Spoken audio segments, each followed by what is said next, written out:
Isang araw, isinilang isang bagong nilikha. Siya ay lumaki ng mahirap at walang-wala.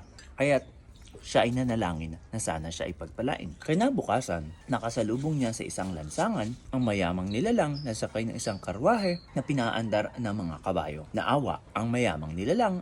Ikaw ay aking tutulungan sa isang kondisyon, na sa bawat ani na iyong gagawin ay bibigyan mo ako ng 10%. Sumagot ang nilalang at sinabi, 10% is very little. I should give you 50% instead.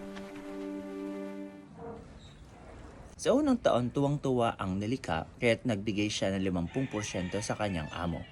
Kinabukasan, sinabi ng mayamang nilalang, Aalis ako at magtutungo sa malayang ito at lupain. Ipadala mo na lamang ang bahagi ng aking ani sa address na ibibigay ko. makalipas ang isang taon, sinabi niya sa kanyang sarili na, Why do I need to send 50% to my king? I am the only exerting effort here while he is away. I should only give him 30%. sumunod na taon, naisip naman niya, ang yaman-yaman na ng aking amo. Hindi niya na kailangan ng porsyento sa aning ito.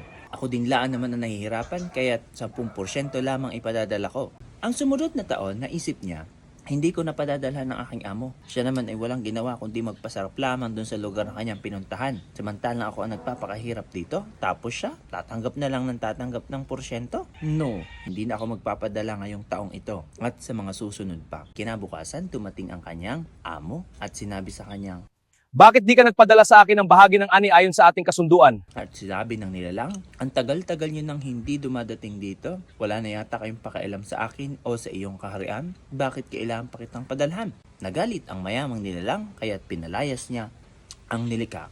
At sinabi, palalayasin kita sa kahariang ito sapagkat hindi ka tumutupad sa ating usapan. Ninanakawan mo pa nga ako ng 10% sa kinita bawat taon. Hahayaan kitang maghirap at magdusa muli sa labas ng palasyo. Tama ba na palayasin ang tauhan? O mas tama ang nilikha na hindi na dapat bigyan ang kanyang mayamang amo?